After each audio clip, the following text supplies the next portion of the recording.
सभापति पक्ष तेजस्वी यादव जी और तमाम मंच पे बैठे हमारे साथीगण, मेरे पूर्व में अभी जो कमेंट्स किए गए थे वो भी आपके सामने रखे। सबकी भावना आपको मालूम पड़ी। मुझे खुशी है कि मुझे भी आज आने का अवसर मिला आपके बीच में। और जो हालात है देश के और प्रदेश के, उससे चिंतित होना लाजमी आपका भी, जो हमारा चौथा स्तंभ कहलाता है। हालात बड़े गंभीर है देश के अंदर। एनडीए गवर्नमेंट जिस प्रकार चल रही है, डेमोक्रेसी को खतरा है। पूरी तरह देश दुर्विघटन में आ गया है। लोग चिंतित है। देश किस दिशा में जा रहा है कोई नहीं जानता है। किस दिशा में जाएगा किसी को नहीं मालूम है। उस रूप में हम चल रहे हैं। आलोचना कर दो जेल में जाओ, चाहे वो पत्रकार हो, साहित्यकार हो या कोई एक्टिविस्ट हो। इन हालातों में देश चल रहा है, तो हम सबकी जिम्मेदारी बनती है ऐसे वक्त में देश क्या चाहता है उसका भी हम ख्याल रखें। पूरा मुल्क अभी बिहार की तरफ देख रहा है कि बिहार में चुनाव होंगे, किस करवट फैसला होगा। बिहार में आप मुझसे ज्यादा जानते हैं क्योंकि यहाँ के रहने वाले भी हैं, एक्सपर्ट भी हैं, मीडिया के साथी भी हैं। हालात बड़े गंभीर हैं, चाहे बेरोजगारी हो, चाहे वो अन्य समस्या लोकल हो जो बताई गई। अभी आपके सामने जब बताया दीपांकर जी ने और सानी जी ने, सब साथियों ने, तो हालात वही है।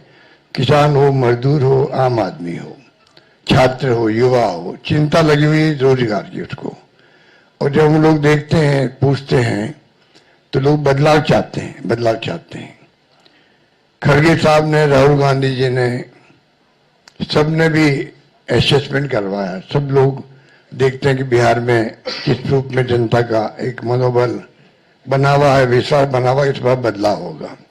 राहुल जी की यात्रा हुई, तेजस्वी जी साथ थे, दीपांकर जी साथ थे और सब साथी साथ थे। जिस प्रकार पब्लिक ने रिस्पॉन्स दिया, पूरे देश ने देखा उसको, पूरे देश ने देखा।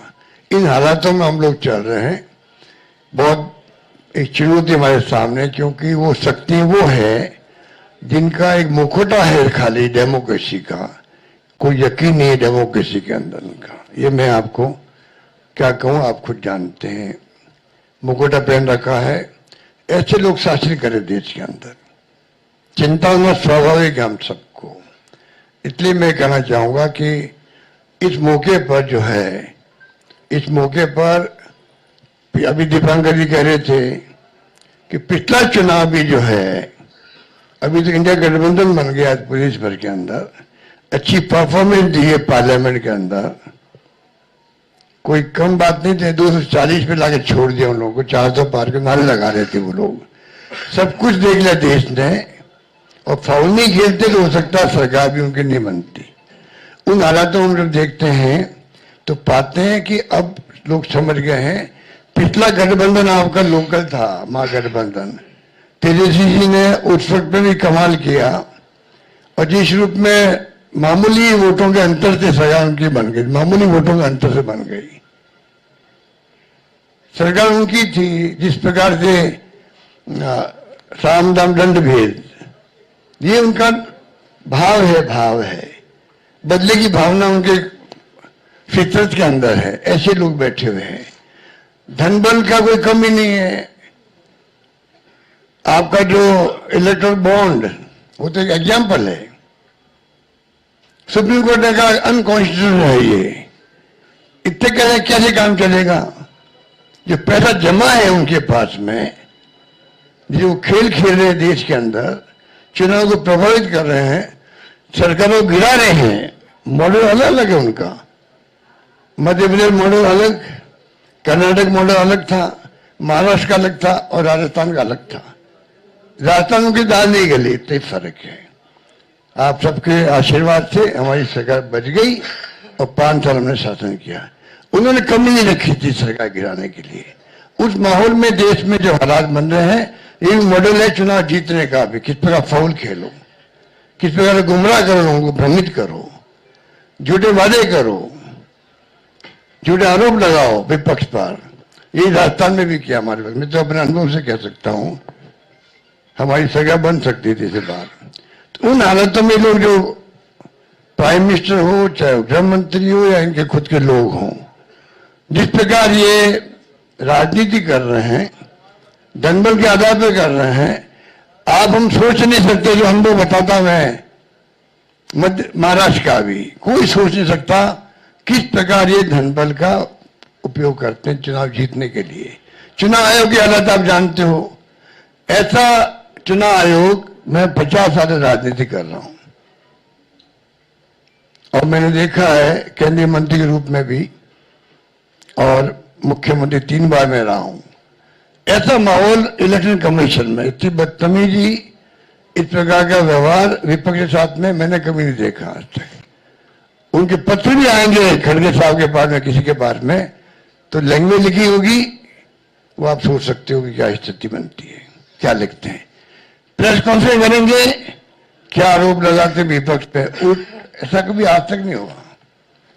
लोगों विश्वास उठ रहा है इलेक्शन कमीशन भी, चाइना में भी और रशिया में भी इलेक्शन कमीशन है, वहां पे भी। पर चुनाव वहां एक पार्टी जीतती है, तो क्या हम अपने मुल्क को उस दिशा में जाना चाहते हैं? वो चिंता हम सबको होनी चाहिए, आपको भी होनी चाहिए। इसलिए मैं ये कह सकता हूं, खड़गे साहब, राहुल गांधी जी और तमाम जो साथी बैठे हमारे, इन सब की राय लेकर के हम लोगों ने तय किया है इस चुनाव में अगले मुख्यमंत्री चेहरे के रूप में तेजस्वी यादव जी को हम लोग सपोर्ट करते हैं, जो एक नौजवान है, लंबा फ्यूचर है इनके साथ में। और मेरा अनुभव से मैं कह सकता हूं, जिसका लंबा फ्यूचर होता है पब्लिक उनको साथ देती है। ये नौजवान है, कमिटमेंट रखते हैं। पिछली बार भी जो स्लोगन दिए थे, नौकरी के दो या कोई दो, या जो वादे किए थे उसमें खरे उतरे। ये ऐसा व्यक्तित्व आपके सामने नौजवान के रूप में आया है। सोच समझ के सबने फैसला किया है।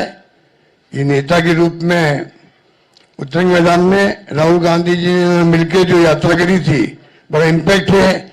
आने वाले वक्त में इनके अलावा राहुल जी भी आएंगे और नेता आएंगे, प्रियंका जी भी आएगी, सब नेता आएंगे और हम सब जो बैठे स्टेज पर सब मिलकर संकल्प किए हुए हैं कि जो हालात देश के हैं, देश हित के अंदर और देश चाहता है उसके अनुसार हम चाहेंगे कि बिहार में ये जो लंबे समय तक नीतीश कुमार जी रहे हैं सत्ता में, अब कुछ कर नहीं पा रहे। अब तो हम पूछना चाहते हैं अमित शाह जी से, इनकी पार्टी के अध्यक्ष जी से, क्या बताइए, हमारा नेता तो हो गया तेजस्वी यादव, आपका नेता कौन है बता दीजिए। इससे काम नहीं चलेगा कि नीतीश कुमार के नेतृत्व में चुनाव लड़ा जाएगा। अगला मुख्यमंत्री का उम्मीदवार आपका कौन है ये उनको बताना पड़ेगा, ये हमारी मांग है। और मांग क्यों है? इसलिए है, आपने देखा महाराष्ट्र के अंदर जो शिंदे थे वो मुख्यमंत्री तत्कालीन, इन नेताओं ने कहा शिंदे के लीडरशिप में चुनाव लड़ा जाएगा, मैसेज दिया गया ये मुख्यमंत्री बनेंगे और बाद में मुख्यमंत्री बना दिया और किसी को। यही बात लागू या हो रही है।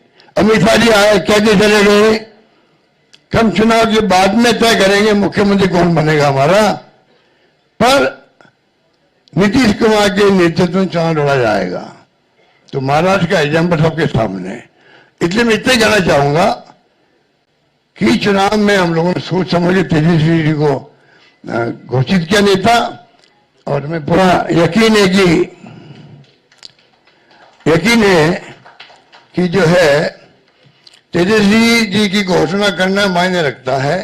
और साथ में सबकी राय बनी है कि जो हमारे अन्य पिछड़ा वर्ग के साथी हैं, मुकेश सहनी जी, जिनको आप सब जानते हैं, मुकेश सहनी जी जो एक संघर्ष करते हुए यहां तक पहुंचे हैं, अपनी पार्टी बनाई है, अपनी अकल होशियारी से, अपनी मेहनत से बनाई है, गरीबों के मसीहा के रूप में, अपनी कौम के मसीहा के रूप में उभर के आए हैं। ऐसे नौजवान को हमने तय किया है वो उप मुख्यमंत्री होंगे। साथ में इसके साथ में जो आपके यहाँ बहुत सारे समाज भी हैं, सामाजिक इक्वेशन अलग तरह की है, तो जो अन्य सामाजिक वर्गों के लोग हैं उनमें से मुख्यमंत्री और बनाए जाएंगे, उप मुख्यमंत्री और बनाए जाएंगे। यही बात कह के मैं अपनी बात समाप्त करता हूं। धन्यवाद। शुक्रिया, शुक्रिया अशोक गहलोत साहब। अब मैं आग्रह करूंगा सीएम डेजिग्नेट